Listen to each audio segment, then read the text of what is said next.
बिहार में voter list की revision का जो मामला चल रहा है वो बिहार से निकलकर सुप्रीम कोर्ट पहुंच चुका है। सुप्रीम कोर्ट में इंडिया अलायंस के कई नेता पहुंचे हैं इस एसआईआर की जो प्रक्रिया चल रही है उसके विरोध में।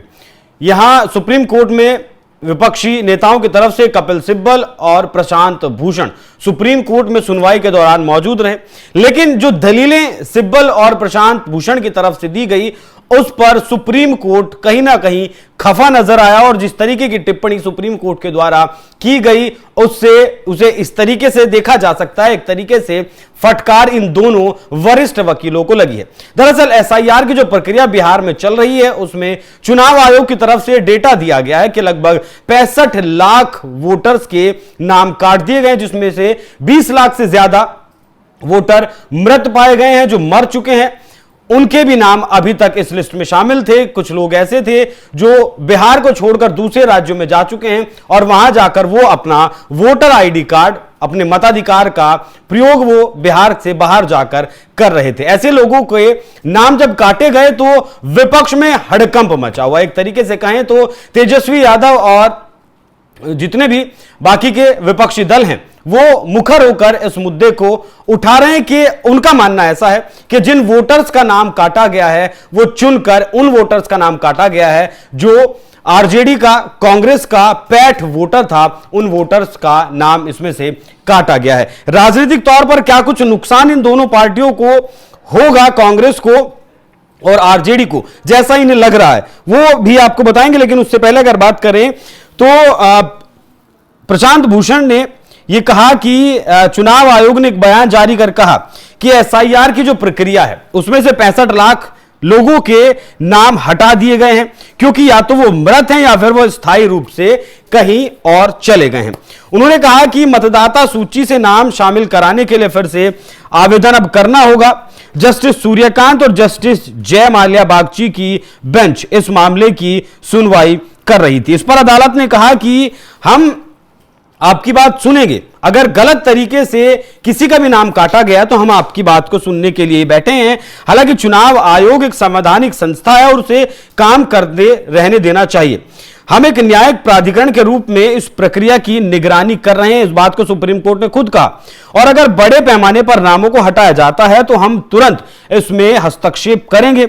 ऐसे में 15 लोगों को आप लेकर आइए।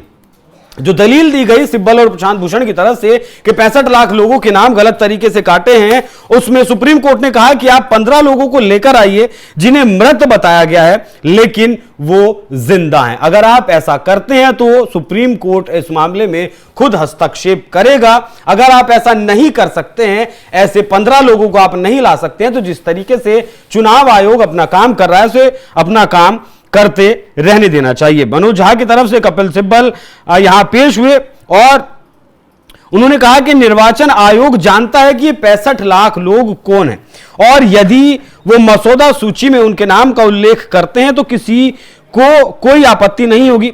इस पर जस्टिस सूर्यकांत ने कहा कि अगर मसौदा सूची में इन नामों का स्पष्ट रूप से कोई उल्लेख नहीं है तो आप हमें इसके बारे में सूचित कर सकते हैं। तो ये आज की कार्रवाई हुई सुप्रीम कोर्ट में। अब इस मुद्दे पर आगे की जो सुनवाई है वो 12 और 13 अगस्त के दिन की जाएगी। यहां विपक्ष का जो आरोप है वो आरोप है कि यहां सत्ता पक्ष कहीं ना कहीं वोटों की चोरी की कोशिश कर रहा है। नागरिकता सत्यापन का एक छद्म प्रयास किया जा रहा है क्योंकि विपक्ष की तरफ से कहा गया कि इस एसआईआर को मोहरा बनाकर, ढाल बनाकर यहां विपक्ष का आरोप है कि वोटों की चोरी के साथ साथ एनआरसी सरकार यहां लागू करना चाहती है जो गरीब, दलित, अल्पसंख्यक और प्रवासी मजदूरों को वोटिंग के अधिकार से वंचित कर सकता है। यह पूरी तरीके से चुनाव आयोग एनडीए मतलब जेडीयू और बीजेपी को फायदा पहुंचाने के लिए कर रहा है। तो अब ऐसे में सवाल सबसे पहले तो यह उठता है कि आरजेडी हो या फिर कांग्रेस हो या फिर सीपीआईएमएल हो, इन लोगों को कैसे पता है कि जिन वोटर्स के नाम काटे जा रहे हैं वो उन्हीं के वोटर हैं? क्या वो जेडीयू के और बीजेपी के वोटर नहीं है? और अगर 20 लाख से ज्यादा लोग मृत हैं ऐसे में चुनाव आयोग आखिर इसमें कर क्या सकता है? क्या वाकई में चुनाव आयोग इस तरह की प्रक्रिया को अपना रहा है जिसमें जिंदा लोगों को मृत दिखाया जा रहा है? तो ये बहुत सारे सवाल यहां उठ रहे हैं।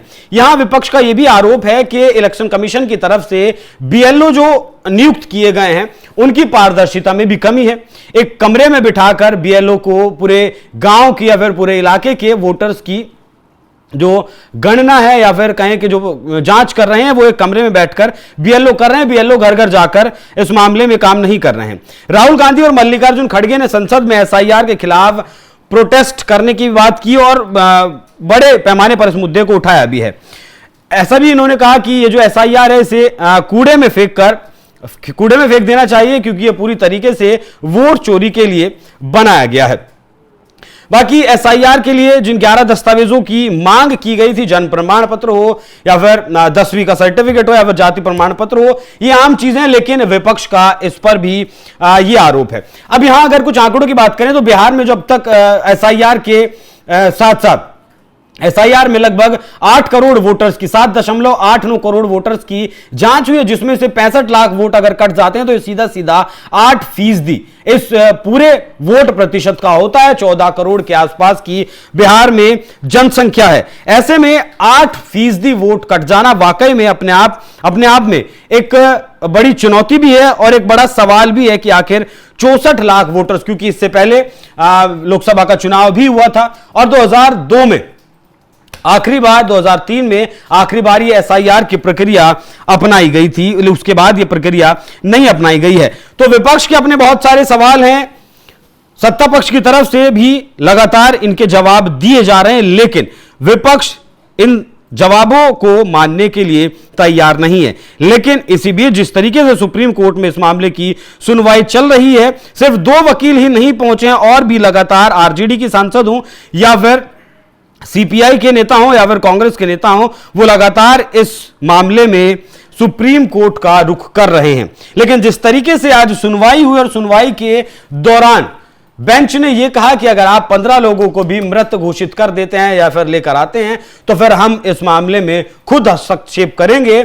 ऐसे में यह दिखाता है कि एसआईआर की जो प्रक्रिया है वो सही दिशा में चल रही है और सुप्रीम कोर्ट भी उसे रोकना नहीं चाहता। 25 जुलाई तक ये प्रक्रिया पूरी हुई, उसके बाद अब 1 महीना लगभग 25 अगस्त तक अगर बात करें तो इसमें जो त्रुटियां होंगी उन पर काम किया जाएगा और 30 सितंबर तक फाइनल जो वोटिंग लिस्ट होगी उसे जारी किया जाएगा। इस बीच में देखना होगा कि और कितनी याचिकाएं सुप्रीम कोर्ट में पहुंचती हैं और 12-13 अगस्त को जो सुनवाई होनी है इस मामले में, उसमें कोर्ट क्या कुछ फैसला देता है, कोर्ट क्या कुछ टिप्पणी करता है, वो भी देखने वाली बात होगी। बाकी जिस तरीके से सिब्बल और प्रशांत भूषण की किरकिरी सुप्रीम कोर्ट में हुई है, उस पर आप लोग क्या सोचते हैं, अपनी राय हमें कमेंट कर जरूर बताइएगा। नमस्कार।